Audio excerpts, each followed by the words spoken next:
Assalamualaikum warahmatullahi wabarakatuh. Bismillah, alhamdulillah. Alhamdulillahilladzi an'ama alaina bi ni'matil imani wal islam. Wassalatu wassalamu ala sayyidil anam, sayyidina wa habibina wa qurrati a'yunina wa maulana Muhammadin sallallahu alaihi wasallam wa ala alihi wa ashabihi wa man tabi'ahum bi ihsanin ila yaumi yusaku bihil mu'minun ila daril khuludi wassalam, amma ba'du. Qala Allah ta'ala fi kitabihil karim wa huwa asdaqul qailin. Bismillahirrahmanirrahim. Walanabluwannakum bisyai'im minal khawfi wal ju'i wa naqsin minal amwali wal anfusi was samarat wa basyiris sabirin alladzina idza asabatuhum musibatun qalu inna lillahi wa inna ilaihi raji'un. Al-ayah wallahu a'lam bi muradih wa bi maqsudih. Wa qala fi du'a rabbi israh li sadri wa yassir li amri wahlul 'uqdatam min lisani yafqahu qawli. Allahumma sakhkhir lana lisana sidqi waj'alhu mahallal fahmi lil khitabi wan nutqa bis sawabi wal amala bis sunnati wal kitabi. Allahumma iftah lana abwabal ilmi wa zidna ilma wa fahma wa alhiqna bis salihin. Allahumma iftah alaina futuhal arifina bi hikmatika wa ansur alaina rahmataka wa zakirna manasina ya zal jalali wal ikram walhamdulillahi rabbil alamin.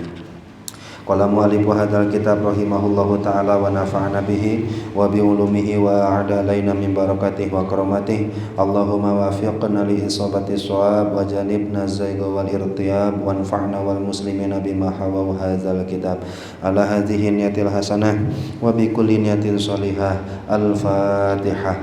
A'udzu billahi minasy syaithanir rajim. Bismillahirrahmanirrahim. Alhamdulillahi rabbil alamin. Ar-Rahmanir-Rahim. Maliki yaumiddin.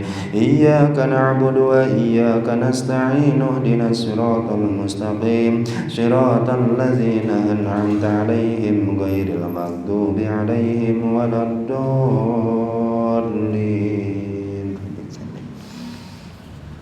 Bismillahirrahmanirrahim. Mata a'taka ashhadaka birrahu wa mata mana'aka ashhadaka qahrahu fa huwa bi kulli zalika muta'arrifun ilaik wa muqbilun bi wujudi lutfihi alaik. Insyaallah Bapak-bapak sekalian, kita lanjutkan pembacaan kitab hikam ini yang alhamdulillah tadi sudah disebutkan, sudah sampai ke hikmah yang ke-90-an, yang mudah-mudahan kita selalu diberikan keistiqomahan oleh Allah dan diberikan ilmu yang bermanfaat. Ilmu yang bermanfaat berarti ilmu yang bisa menjadi penyempurna amal ibadah kita sehari-hari, dan mudah-mudahan ilmu ini bisa menjadi sababiyah kita dekat dengan Allah Subhanahu wa taala. Amin ya Allah ya rabbal alamin. Mata a'toka, mata ketika a'to Allah Subhanahu wa taala memberi kepadamu. Ketika Allah memberimu ashadaka birrohu, maka Allah mempertontonkan atau memperlihatkan kepadamu birrohu, kebaikannya. Wa mata, dan apabila tatkala mana Allah mencegah, tidak memberi maksudnya kepadamu, ashada, maka Allah Subhanahu wa taala menunjukkan kepadamu kohrohu, atas kuasanya. Bahwa maka adapun Allah bikulli zalika, pada tiap-tiap itu, baik ketika Allah memberi ataupun tidak memberi, muta'arrifun ilaika, ialah memperkenalkan dirinya kepadamu, wa muqbilun, dan menghadap biwujudi lutfihi, dengan adanya kelembutan Allah alaika, kepadamu. Nah, ini makna dari lugawinya banyak, atau makna dari terjemahnya. Nah, Syekh Ibnu Athaillah Sakandari ini kalau kita simpulkan dulu, ketika Allah Subhanahu wa taala memberi apa yang kita inginkan, maka pada saat itu Allah Subhanahu wa taala menunjukkan bahwa Allah baik. Nah, kemudian ketika Allah Subhanahu wa taala tidak juga memberi apa yang ada dalam keinginan kita, hoyong anu, tapi tak can wae diparinan ku Allah teh. Apakah Allah Subhanahu wa taala enggak mampu? Oh bukan. Ashadaka qahrahu. Pada saat itu Allah lagi menunjukkan koharnya, lagi menunjukkan kuasanya, lagi menunjukkan maha mengalahkan dan memaksanya. Karena mungkin nanti kita bisa salah sangka, andaikan semua keinginan kita selalu dikabul dan diwujudkan oleh Allah, sehingga nanti kita punya prasangka bahwa Allah yang ngikuti kita, bukan kita yang ngikuti Allah. Ada siapanya? Nah, sehingga kok Allah ada beberapa keinginan kita yang memang sampai sekarang belum juga diwujudkan oleh Allah. Maka pada saat itu Allah lagi menunjukkan siapa yang berkuasa atasmu. Namun pahami juga oleh kita bahwa bikulli dzalika muta'arrifun ilaika. Ketika Allah memberi, ketika Allah menahan dan tidak memberi apa yang kita inginkan, sebenarnya muta'arrifun ilaika, ia lagi memperkenalkan dirinya kepada kita. Ketika Allah memberi, Allah memperkenalkan zat dan sifatnya. Ketika Allah tidak memberi, Allah pun memperkenalkan zat dan sifatnya. Nah, sehingga wa muqbilun biwujudi lutfihi alaika, apapun yang Allah timpakan kepada kita, yang Allah kukuhkan atas diri kita, semuanya adalah kelembutan dan nikmat dari Allah Subhanahu wa ta'ala. Insyaallah kita akan sedikit bacakan surahan atau penjelasan dari hikmah yang kita baca ini. Al-matlub minal ibad ayya'rifu maulahu. Salah satu kewajiban yang dituntut oleh syariat kepada kita ialah kita harus mengenal Tuhan, mengenal Allah. Makanya kan biasanya di pesantren-pesantren itu pasti selalu ditalar, selalu digaengkan, bahasa Sunda itu digaengkan tuh dibaca bareng-bareng, itu awwalu wajibin alal insani ma'rifatul ilahi bistiqoni. Awal kewajiban bagi manusia itu ternyata bukan sholat.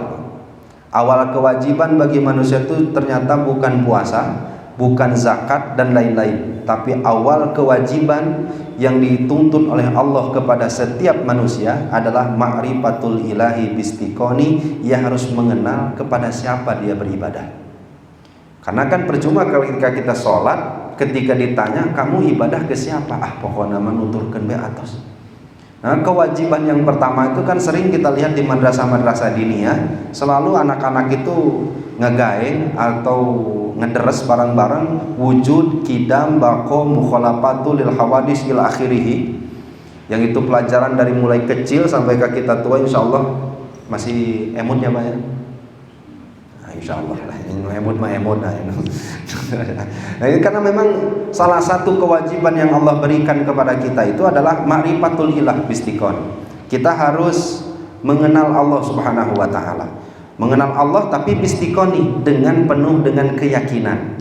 Nah, sehingga yang dituntut oleh Allah dari hambanya adalah ayya'rifu maulahum. Dia harus tahu siapa yang ngurusnya, siapa yang menciptakannya, siapa Tuhannya. Bima huwa alaihi minas sifatil aliyati wal asmail husna. Dia juga harus tahu apa sifat-sifat dari Tuhannya, apa asmaul husna dari Tuhannya. Nah, kita kan terkadang sok pahili, Pak. Cenah sifatnya Allah tuh 20, asmaul husnanya aja ada 99. Itu yang benar yang 20 atau 99. Ternyata asmaul husna beda bahasan, sifat yang 20 pun beda bahasan. Karena yang 20 ini berbicara tentang sifat zatnya Allah. Sedangkan asmaul husna adalah sifat af'alnya Allah. Apa perbedaan antara sifat zat dan sifat af'al? Sifat zat itu adalah zatnya Allah, sifatnya apa saja. Kalau boleh saya contohkan, Pak Khairul, Pak RT itu orangnya tinggi, orangnya cerdas, orangnya seperti ini, orangnya seperti ini. Itu sifat apa, Pak? Itu sifat zatnya, sifat dirinya. Pak Khairul itu baik orangnya, ramah, kemudian kalau ketemu murah senyum. Itu sifat apanya, Pak?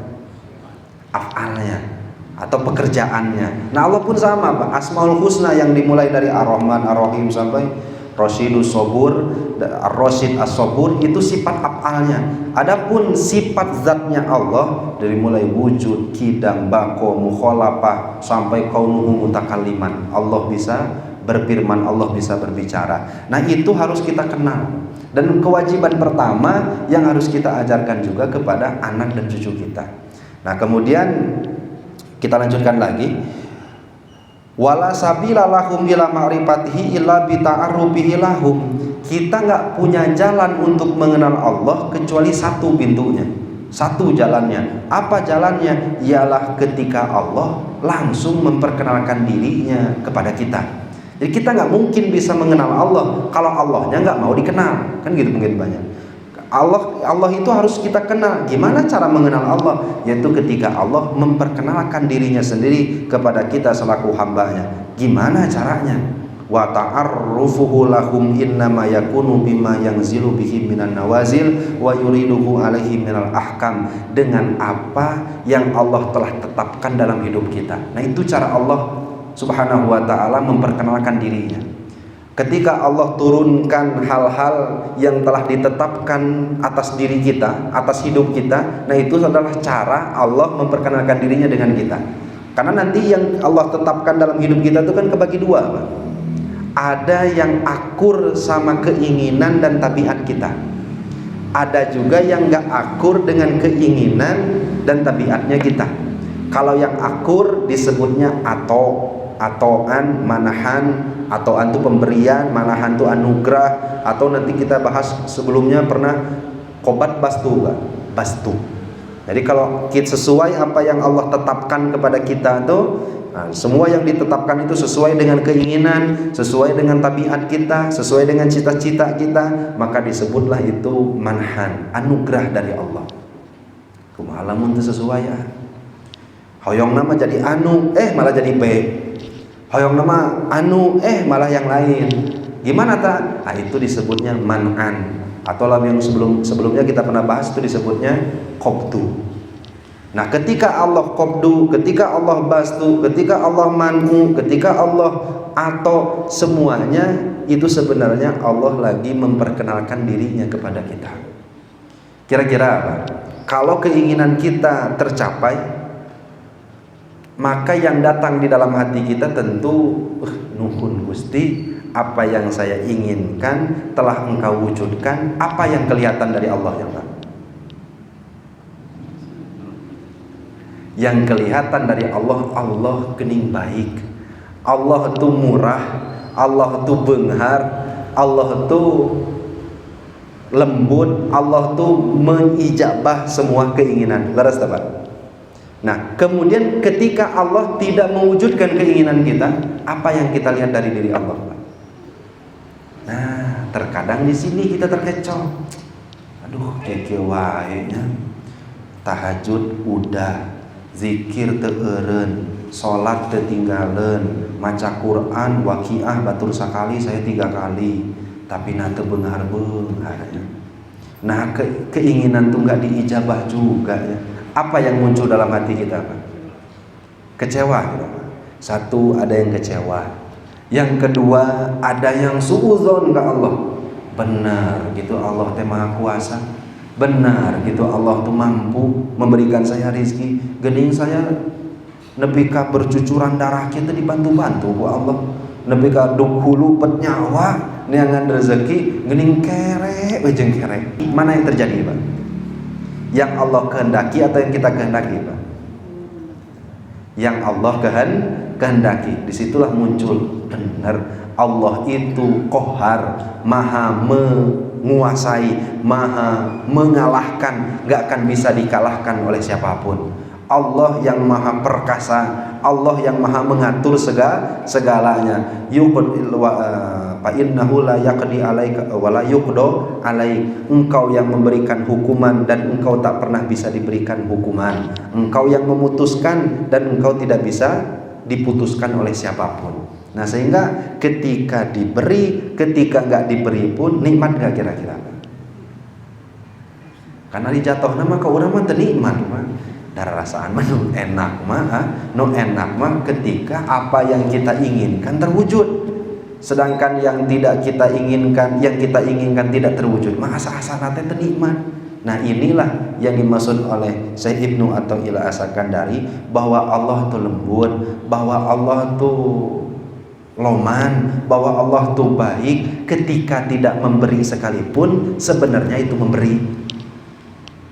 Kan kita udah bahas Pak sebelumnya, yaitu pada hikmah yang sebelumnya. Pasnya mah nggak tahu saya hikmah keberapa, karena memang nomor urutan hikmah kita itu beda. Di kitab satu saya dengan kitab yang lainnya hikmah yang satu 80 hiji 8 hiji. Tadi Pak Khairul nyebut ke 80, saya jadi bingung saya. Jadi hikmahnya karena memang berbeda-beda.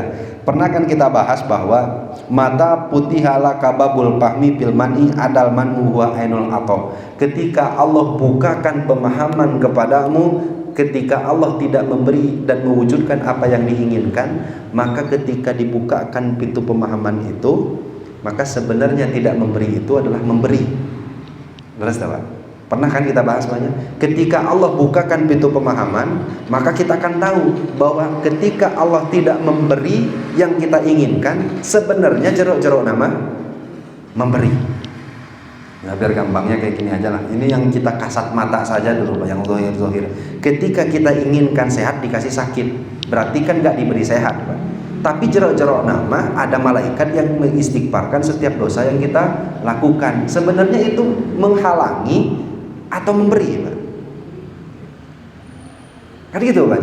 Ini yang zahirnya saja, belum lagi nanti kita lihat bagaimana perasaan para salikin atau nabinya ke wasilin. Ketika kita, jangankan sakit, kata Rasulullah, ada saukatnya cucuk Pak. Cucuk masuk ke dalam kulitnya adami, kulit kita itu man'u atau Pak, pemberian atau dihalangi oleh Allah. Itu udah kayak man'u ya Pak. Tapi pada hakikatnya jangankan penyakit yang parah, yang nyucuk aja tercucuk nyocok ke dalam kulit kita, itu pun sudah menjadi kiparat atas perbuatan dosa. Makanya ada sebuah kisah Pak, seorang ulama bernama Sufyan Ats-Tsauri, yang ulama yang tabi'in. Sufyan Ats-Tsauri, Sauri itu artinya banteng Pak. Kata kunaonnya tabi'in ulama disebutan banteng. Nah, ini saya baca dalam kitab Azkar Nawawi, ternyata Imam Sufyan Ats-Tsauri itu pernah satu ketika masuk masjid lupa, nggak pakai adab. Jadi kalau kita masuk masjid itu kan kaki kanan dulu, baru kaki kiri banyak. Nah kemudian kita baca doa, Allahumma ftahli abwaaba rahmatik, ya Allah bukakanlah pintu-pintu rahmatmu untukku. Nah ini suatu ketika Sayyidina Sufyan ini masuk ke dalam masjid lupa kakinya yang kiri duluan darusu. Sampai-sampai orang-orang yang ada di sekitarnya nyebutkan Sauri. Namun Sauri teh banteng, susuruduk, adab-adaban pisan. Nah, kayaknya kalau kita ini hidupnya zaman tabiin sih kena Sauri unggul ini. Ya, karena memang salah sekali saja adab, memakai adab padahal nggak dosa bapaknya. Apa hukumnya masuk ke masjid tapi kaki kiri duluan dosa? Enggak. Nah emang kenapa? Karena mendahului kaki kanan ketika masuk masjid kan itu min adab dukhulil masjid Pak. Termasuk adab-adaban dan tata krama masuk masjid. Tetapi di kalangan tabiin, jangankan yang makruh dan haram, adab saja nggak dipakai, cirinya terkenang sepanjang hidup. Sufyan Ats-Tsauri. Nah suatu ketika Sufyan Ats-Tsauri ini pernah nganjang itu berziarah kepada seorang ulama besar bernama Aba Khubaib Al-Badawi. Kemudian kata Imam Sufyan Ats-Tsauri, wa usallimu alaih, saya uluk salam tapi nggak ada yang jawab salam, walam akun aroh. Kemudian ketika saya lihat rumahnya ternyata nggak ada orang. Namun dari tengah rumah saya mendengar ada orang yang membaca salam. Kemudian ketika ditanya siapa ini teh yang salam, maka dijawab oleh saya, kata Sufyan Ats-Tsauri, ana Sufyan Ats-Tsauri. Nah kemudian apa kata Aba Khubaib Al-Badawi tadi yang dikunjungi oleh Sufyan Ats-Tsauri? Qala faqolali, ujug-ujug orang yang saya kunjungi tadi mengatakan beberapa wasiat kepada saya. Jadi salam, pas uluk salam dijawab dari tengah rumah, belum ngomong apa-apa langsung kasih nasihat. Apa nasihatnya? Ya Sufyan, ma ra'aina khairan qad illa min rabbina. Kami tak pernah melihat kebaikan sama sekali kecuali semuanya datang dari Allah. apapun yang Allah timpakan kepada kami, maka semuanya terlihat baik di mata kami. Udah bisa belum kita Pak sampai ke pangkat itu? Jadi apapun yang Allah tetapkan, apapun yang Allah berikan kepada kami, maka kami tak pernah lihat kecuali hanya kebaikan saja. Dikasih sakit halus, dikasih sehat halus, dikasih benghar halus, dikasih fakir bagus, dikasih semuanya baik apapun itu. Nah kalau sudah pangkatnya seperti itu Pak, namanya hilim Pak. Hilim, kalau kita tahu banyak ada orang ketika diberi nikmat dia harus syukur, benar siapanya. Tapi ketika diberi musibah dia harus sabar. Nah pertanyaannya, sabar pahit manis Pak? Sabar tuh pahit atau manis? Oh berat, paria pokoknya nama atas itu pahit pisan. Nah itu bagus tidak Pak? Atau bagus pisan?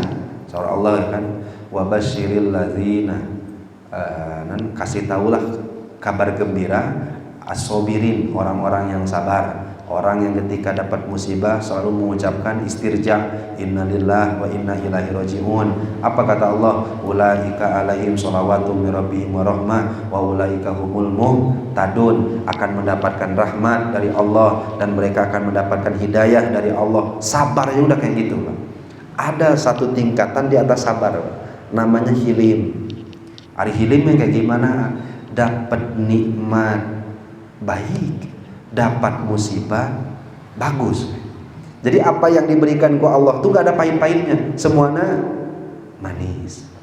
Ya tapi nggak apa-apa lah Pak. Itu kan tingkatnya mukor Robin. Tapi ya berdoa kepada Allah, mudah-mudahan kita sampai kepada tingkatan itu. Jadi yang dilihat dari Allah itu adalah yang baik-baiknya. Nah kenapa kita sulit memahami, dan insya Allah nanti kita akan bacakan satu hikmah lagi yang menjadi alasan kenapa ketika dikasih musibah asa teh pahit wae urang mah. Kenapa dikasih nikmat asa enak wae, tapi kalau dikasih musibah malah jadi suudzon ke Allah. Kenapa? Nah, itu insya Allah ada alasannya. Nah setelah dikasih wasiat nasihat yang pertama, kami tak pernah melihat Allah, kami tidak pernah melihat kebaikan kecuali semuanya datang dari Allah. Kultu, maka kata Sufyan As-Tsauri, ajal mohon. Qala, kemudian ditambah lagi wasiatnya. Pamalana nakrahu liqa aman lam naro khairan qad illa minhu. Kenapa ya kita itu nakrahu, enggak mau, bahkan kesannya benci, bahkan kesannya gele, bahkan kesannya menghindar untuk menemui zat yang tak pernah berbuat kecuali kebaikan kepada kita. Laras apa? Kenapa ya kita teh kesannya itu nggak mau, kesannya itu benci, geleh bertemu dengan zat yang tahu-tahu zat itu tuh kita pahami zat yang nggak pernah memberikan apapun kecuali kebaikan. Ya kan gitu pisan kita. Dan cara untuk bertemu dengan Allah adalah dengan kematian. Dan kita yang ketika kita ini yang hadir ini ditanya, hoyong mawat, kan bingung Pak jawabnya. Hoyong teu mawat, bingung ya kan, model-model kanjeng Nabi Ibrahim. Kanjeng Nabi Ibrahim alaihi salatu wasallam cerdas, saking cerdasnya malaikat Israel datang. Bade naon? Jarah atau ngerjakeun tugas? Berkunjung saja atau membawa perintah dari Allah? Kebenaran diperintah oleh Allah untuk cabut nyawa. Sampaikan ke Allah. Aro'aita habiban yumitu habiban. Pernah nggak kekasih membunuh kekasihnya? Kan kita tahu bahwa kanjeng Nabi Ibrahim itu punya gelar Khalilur Rahman ya, kekasihnya Allah. Masa ada kekasih membunuh kekasih? Ya, kata mereka di Israel, yang antosan ujungan deh ke Allah. Akhirnya pulang deh. Ya Allah, Nabi Ibrahim pas mau dicabut nyawanya, kalau beri alasan, Allah katanya kekasih, Nabi Ibrahim kekasihnya, masa ada kekasih membunuh kekasih? Maka kasih tahu ke Ibrahim. Akhirnya malaikat Israel datang lagi ke Nabi Ibrahim, ada salam dari Allah, dan Allah sampaikan, aro'aita habiban yakrahu ayalqo habiban. Masa ada kekasih gak mau ketemu kekasih? Akhirnya ya maka hati cabut nyawa. Nah berarti kan salah satu sababiyah bertemu dengan Allah adalah melalui kematian. Maka kata Aba Hubaib al-Badawi tadi, kenapa ya kita mah gak mau bertemu dengan Allah, padahal kita tahu apa yang Allah tetapkan kepada kita adalah hal yang baik-baik semuanya. Laras tebak, laras bisa pokoknya. Ya kan nunaros na jeung ditaros na sami bisa nih ya. Ketika ditanya hoyong mawon, masih ragu-ragu kita tebak. Belum siap pokoknya. Padahal kita tahu Allah tuh maha baik. Nah kemudian sumakola Sufyan, sumakola nasihat yang ketiga. Adapun nasihat yang ketiga ya Sufyan. Nah ini yang berkaitan dengan tema yang kita bahas. Manullahi iyyaka ataun minhu laka. Ketika Allah tidak memberi yang engkau inginkan, maka sejatinya ataun minhu laka itu adalah pemberian darinya untukmu. Kemudian wazalika annahu lam yamna'ka min bukhlin. Allah tidak memberi yang kamu inginkan bukan berarti Allah pelit, Allah koret, wala adamin, bukan berarti apa yang kamu inginkan itu lagi nggak ada stoknya di sisi Allah, bukan. Kenapa? Allah Subhanahu wa taala keinginan kita ada yang dihambat dan tidak diberikan, maka kata Abu Hubaib al-Badawi tadi, wa inna ma mana'ahu man'uhu nadrun minhu wa ikhtibarun. Sesungguhnya Allah Subhanahu wa taala tidak memberi yang kau inginkan, satu nazar, itu perhatian dari Allah. Yang kedua wakhtibarun, itu ujian dan cobaan dari Allah. Ketika gak diberi oleh Allah tuh suudzon kene, husnudon kene atau suudon. Tapi kan sering-seringnya kalau kita ada masalah hidup aja langsung keretek hati teh. Nah hanya Allah teh langsung suudzon. Nah dari sekarang jauhkan perasaan suudzon itu dari Allah. Kenapa? Karena ketika kita berprasangka baik kepada Allah, itu yang akan dijadikan oleh Allah. Tapi kalau kita berprasangka buruk kepada Allah, yakin itu pisan juga yang Allah Subhanahu wa taala jadikan untuk kita. Nah, apa alasannya? Kenapa ketika Allah man'u, ketika Allah halangi yang kita inginkan terasa pedih? Innama yu'limukal man'u li adami pahmika anillahi bihi. Innama sesungguhnya yu'limuka menyakitkan rasanya kepadamu al man'u ketika keinginanmu tak pernah diijabah oleh Allah. Kenapa menyakitkan? Li adami pahmika anillah, karena kamu gak paham kepada Allah. Apa yang Allah inginkan ketika Allah tidak mewujudkan keinginan. Nah ternyata sebabnya cuma satu. Kenapa rasanya sakit, cita-cita ini gak kesampaian, keinginan gak terwujud tuh ternyata kita gak paham apa yang Allah Subhanahu wa taala inginkan dari kita. Apa saja yang Allah Subhanahu wa taala inginkan dari kita ketika Allah tidak mewujudkan yang diinginkan? Satu, antafhama annahu yuridu bizalikal mani ayyukifaka bibabihi wa yu'andikoka bihi. Satu, Allah ingin agar kita tetap berdiri di depan pintunya. Maksudnya apa Pak? Agar kita senantiasa butuh ke Allah, agar kita senantiasa mengangkat tangan berdoa munajat kepada Allah. Dan kebiasaan buruk kita mana? Biasana lamun nu dicita-citakan belum tercapai, rajin ibadahna.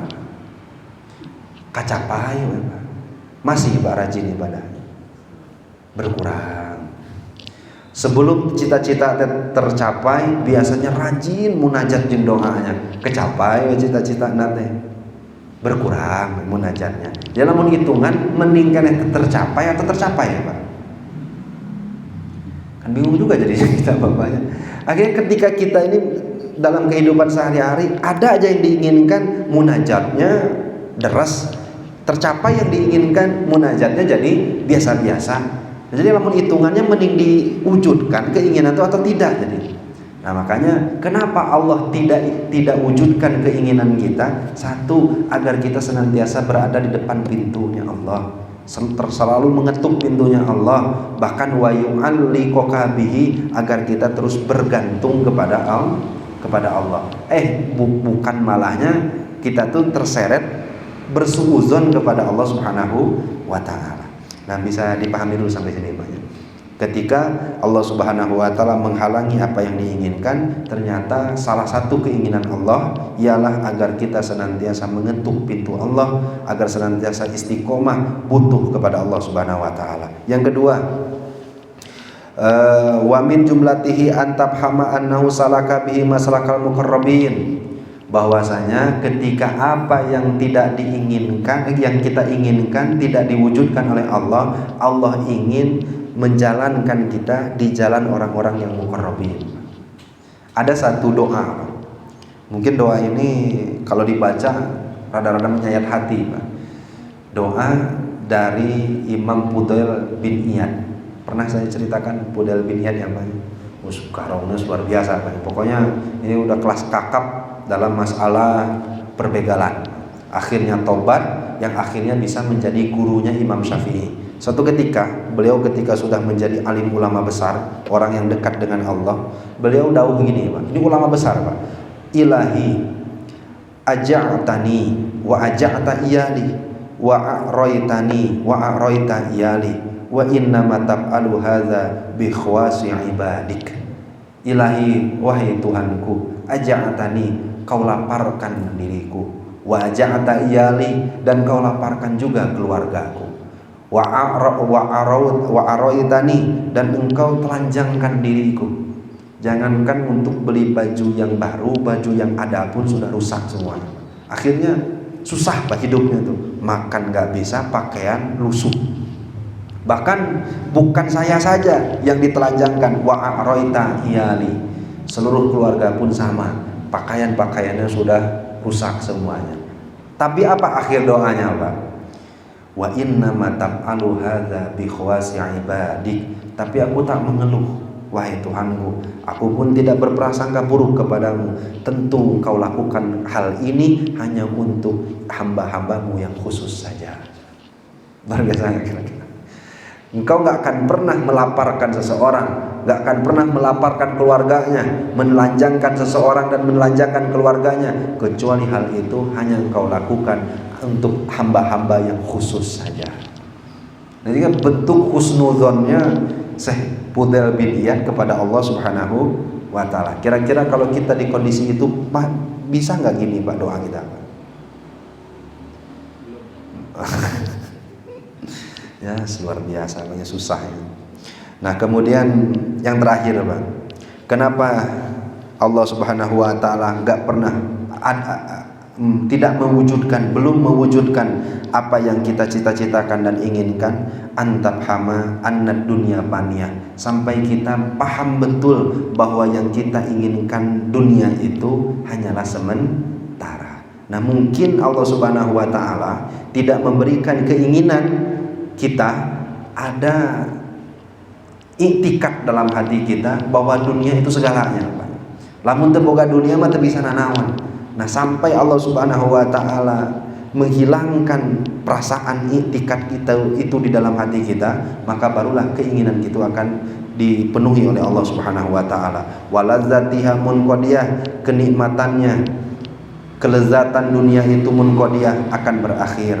Nah, kalau kita sudah paham, Pak, dunia panah, kenikmatannya ada akhirnya, patapriha bima iddakhorolaka fil akhirah, kemudian bungahlah kita dengan pahala yang Allah siapkan untuk kita untuk di akhirat. Sudah paham sampai ke situ, baru insya Allah Allah Subhanahu wa taala akan mengangkat derajat kita menjadi orang-orang yang muqarrabin. Mudah-mudahan kita termasuk salah satu di antara mereka, salah satu di antara hamba-hamba Allah yang dekat dengan Allah, hamba Allah yang memiliki sifat hilim. Sifat hilim yang bermakna apapun yang Allah tetapkan dan tentukan untuk hidup kita, maka semuanya terasa nikmat, semuanya terasa lezat, semuanya terasa baik yang Allah berikan kepada kita. Sebelum kita akhiri, mangga Pak, ada dulu Pak tambahan ataupun pertanyaan, kita bahas bersama-sama, mangga. Untuk orang-orang yang memiliki iman yang baik, ketika dia dapat ujian dari Allah, mungkin dia akan selalu husnuzon. Dia akan berprasangka bahwa ini cara Allah untuk supaya dia menutup pintu Allah seperti tadi. Tapi sebagian orang yang lemah imannya atau yang jauh dari Allah, kadang-kadang dia bertolak belakang, kadang-kadang makin suuzon, makin jauh, makin sesat dan makin sesat. Oke. Apakah memang seperti itu? Terus apabila memang seperti itu, apakah masih akan tetap ada pertolongan Allah di akhir nanti untuk mengembalikan orang ini pada Allah? Dan yang selanjutnya, apa tanggung jawab kita ketika menemukan orang yang seperti itu? Apakah menjadi kewajiban kita untuk mengingatkan atau kita membiarkan saja? Ya, kita tahu bahwa yang kita bicarakan dalam kitab ini adalah golongan orang-orang yang sairin, Pak. Orang-orang yang sairin adalah orang-orang yang punya keinginan untuk dekat dengan Allah Subhanahu wa Ta'ala, yang hidupnya sudah difokuskan untuk beribadah. Nah, tapi ada golongan di bawah dari sairin itu, dan tentu yang di atasnya ada lagi ya Pak, ya, wasilin, yaitu golongan awam. Ya, golongan awam itu golongan kayak kita ini, Pak, yang mana ketika Allah berikan musibah, malah musibah tersebut membuat kita menjadi semakin jauh dari Allah, bukan malah membuat kita semakin dekat atau malah sadar dengan beberapa kesalahan yang pernah kita lakukan. Nah, emang sebenarnya seperti itukah tujuannya? Nah, itu tadi Pak yang disebutkan oleh Syekh Ibnu Athaillah As-Sakandari. Kalaulah kita paham kebaikannya Allah, kalaulah kita ngerti lomannya Allah, maka pahit dan manisnya yang kita rasakan dalam hidup itu sebenarnya semuanya baik. Kan seperti itu Pak. Cuma kenapa ada orang yang tetap suudzon kepada Allah, bahkan pun bukan suudzon lagi, jadi tinggal sholatnya. Ayo mereka sholat kalau bisa rezeki itu. Karena saya pernah, punten bisa, pernah ada orang, tapi saya nggak sebutkan profesinya, datang ke rumah, akhirnya ngaji rajin Pak, ngaji rajin, alhamdulillah ngaji rajin, punya usaha, tapi sehari-hari nggak mau sholat. Ketika ditanya, nah amang ngaji rajin dari sholat tarawih, anehnya tahu saja, lamun saya sholat nu meuli sok carang, jadi nu meuli itu jadi nggak adaan. Cik saya teh, kalau bapak jadi ustaz jawabannya gimana? Ya kalau mun saya sholat itu ngadadak toko teh jadi nggak rame gitu Pak. Tapi eureun we sholat teh, rame we toko nanti. Nah akhirnya saya berikan jawaban seperti gini banyak. Ya sudah Pak, lamun hal seperti itu tetap menenangkan hati. Nah ini Pak, tetap menenangkan hati, maka lanjutkan. Nepi ka maot bisa mah. Kita pingin warung kita maju, tapi dengan melakukan meninggalkan ibadah. Kalau itu membawa ketenangan dalam hati, maka lanjutkan sampai ke meninggal. Tapi buktinya nggak akan.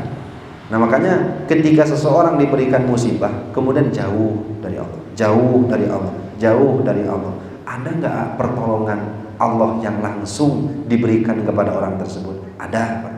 Apa? Lukanya maksiat itu nggak akan pernah sembuh. Pertolongan bukan. Kita ini akan ahli maksiat Pak. Sampai sekarang maksiat kita terkenang tidak? Terkenang banyak maksiat. Menipurih karena hati.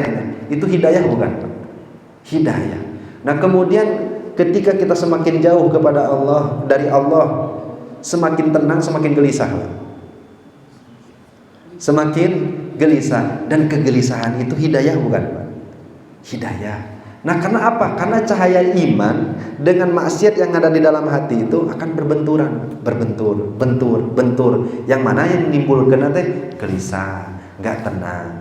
Nah sehingga andaikan ada seorang mukmin yang tadinya dia rajin ibadah, kena musibah, kemudian setelah kena musibah dia jauh dari Allah, adakah Allah nanti akan membantunya di akhir? Jangan di akhir Pak, ketika dia menjauh-jauh udah dibantu Allah. Apa salah satu yang dibantu oleh Allah? Ketidaktenangannya dalam menjalani kehidupan. Satu. Yang kedua, ketika dia nanti beres bermaksiat, luka dari maksiat itu nggak akan pernah sembuh. Minimal terkenang di dalam ingatan. Itu yang pertama. Nah kemudian adakah kita kewajiban kalau lihat orang yang seperti itu? Ada tentu banyak. Nah, makanya kan ada salah satu hadis Pak, saya baca dalam kitab Taisirul Kholaq namanya Pak. Ada tetangga masuk neraka gara-gara tetangga. Bisa gitu ah. Iya. Kenapa? Karena suatu ketika ini tetangganya nanti bakal dihisab ku Allah, akhirnya masuk neraka. Apa kata tetangga tersebut? Ya Allah, tegenahan atau gitu mah. Nah kenapa? Karena tetangga saya nggak pernah nasihati saya. Dia tahu saya maksiat, tapi dia hari-hari ya gini.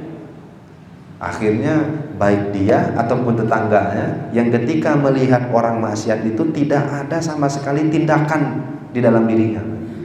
Makanya kan kata Rasulullah, agar tidak menghindari hal itu lakukan 3 hal. 1, kalau ada kita melihat kemungkaran, rubah dengan tangan kita. Nah ini kan kita tuh berada di zaman yang serba salah. Serba salah nggak kira-kira? Kalau Bapak nanti lihat ada orang sholat salah, cek piki, bener kan antepkeun? Bener kan antepkeun? Dibenerkeun sing salah ustaz lain, urang teh kan serba salah sekarang banyak. Atau mungkin saya sajalah banyak yang punten gitu ya, pernah ngaji fikih gitu, pernah baca kitab fikih. Kalau lihat orang salah sholat, bener kan? Kapan mah udah ngaji fikihnya? Belum tentu saya benarkan. Kenapa? Karena saya pun masih dilema, Pak. Ya teh madhab Syafi'i lainnya. Kan gitu banyak. Aik dibenerkeun bisi Maliki. Ari teh dibenerkeun manya Maliki gitu. Nah akhirnya kan kita tuh berada di kondisi kalau merubah, kalau bukan dengan kekuasaan susah, Pak. Larasnya banyak. Kalau merubah bukan dengan jabatan susah. Mungkin Pak Kapten bisa kebayang gitu. Seorang kapten dengan bawahannya maksiat, dengan kekuasaannya mah ulah gitu-gitu deh. Gampang banyak. Nah makanya ada makna ulama yang memaknai ketika kamu melihat kemaksiatan rubahlah dengan tangan, maksudnya dengan kekuasaan. Dan kita susah Pak kalau kita per individu, kecuali yang sudah dekat sekali yang gak akan kesinggung gitu Pak. Yang kedua rubah dengan mulut. Yang ketiga walaupun gak bisa dengan mulut, gak bisa dengan tangan, ingkar dalam hati. Nah ini udah paling lemahnya iman. Nah tetapi dari 3 hal ini kalau kita lakukan, kita gak akan pernah kena dampak maksiatnya orang lain. Bisa dipahami. Jadi kewajiban kita hanya sampai situ saja. Cekap panginten Pak. Tadi Ustaz menyampaikan soal bertemu dengan Allah. Saya pernah baca atau dengar di mana begitu yang mengatakan bahwa barang siapa yang tidak bertemu Allah ketika hidup, maka dia tidak akan bertemu Allah ketika mati. Ya. Maknanya bagaimana? Ya. Ini serada berat-berat ya. Ada bahasa 1, man lam ya'rif rabbahu fid dunya lam ya'rif rabbahu fil akhirah. Kalau ada orang gak kenal Tuhan di dunia, maka nanti di akhirat gak akan kenal Tuhan.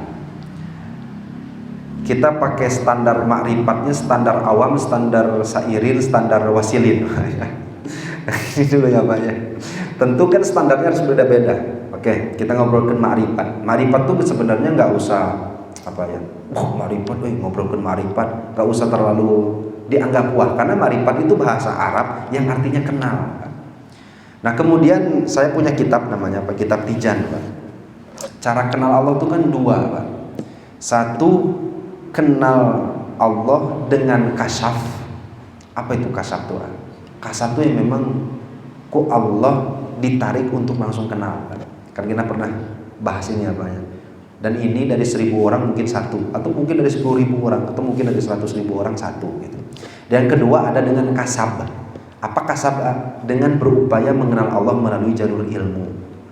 Mengenal Allah dengan melalui jalur ilmu. Kalau yang kasab mana contohnya? Kasabnya seperti Nabi, seperti Rasul. Gak perlu datang ke madrasah, gak perlu ikut pengajian, tetapi langsung tertanam, terpatri keyakinan di dalam hati. Kalau kita kan gak mungkin yakin langsung kalau gak melalui ilmu ya Pak ya. Nah pertanyaan saya, kasab makrifat atau kenal Allah dengan kasab, atau kenal Allah dengan kasab, nilainya sama atau tidak? Mengenal Allah melalui jalur ilmu dengan mengenal Allah dengan jalur kasab, nilainya sama tidak? Atau beda? Mengenalnya sama, tapi nilainya di pandangan Allah sama atau tidak? Beda. Nah makanya ada bahasa gini, orang yang kasab orang yang mengenal Allah jalur ilmu kasabnya, setinggi apapun ilmunya, kalau dibandingkan dengan derajat orang-orang yang mengenal Allah melalui kasab, maka mereka itu sebanding yang paling tinggi di ilmu, yang paling rendah di kasab. Bisa dipahami, Pak? Nah, tetapi itu sudah menggugurkan kewajiban apa yang Bapak tadi sebutkan. Ya, orang yang tidak mengenal Allah, bahkan lebih hebat Imam Ghazali, Pak. Salah satu nikmat terbesar kita nanti di surga itu melihat Allah. Benar siapa? Dengan mata atau dengan mata hati? Pokoknya mah antosana di situ. Lah dijawab ayeuna, Pak. Apa kata Imam Ghazali, Pak? Man lam yarallaha fid dunya lam yarallahu bil akhirah. Orang yang belum melihat Allah di dunia, nanti di akhirat gak kebagian melihat Allah. Lumayan, Pak. Kalau kita ngikuti makolahnya Imam Ghazali, kalau kita belum melihat Allah di dunia, maka belum nggak akan dapat kesempatan melihat Allah di akhirat. Tapi saya yakin Bapak pasti sudah lihat Allah, walaupun bukan zatnya, tapi Bapak lihat sifatnya. Mana lihat diri kita dapat nikmat, kelihatan nggak Allah ya, Pak? Hadir nggak Allah ya, Pak? Hadir. Dapat musibah, kelihatan nggak Allah ya, Pak? Hadir. Tapi kan melihat Allahnya kita beda-beda, Pak. Ada yang melihat sifatnya, ada yang melihat lebih dekat lagi, ada yang lebih dekat lagi. Tapi itu cukuplah untuk menggugurkan kita bisa melihat Allah nanti di surga. Makanya nanti ada derajatnya beda-beda. Ada yang lihat Allah seminggu sekali, ada yang lihat Allah sebulan sekali, ada yang melihat Allah setiap hari. Nah, sehingga tergantung kemakrifatan kita di dunia ini, kenalnya kita ke Allah di dunia ini. Tetapi salah satu yang bisa menggugurkannya, kenal Allah melalui jalur ilmu aja. Karena jalur kasab makan itu mayasa, orang yang dipilih oleh Allah Subhanahu wa taala. Bisa dibahas. Cekap, Pak, tanya nih. Kami cekap, mudah-mudahan sing aya manfaatna, khususnya untuk diri saya, umumnya untuk kita semuanya.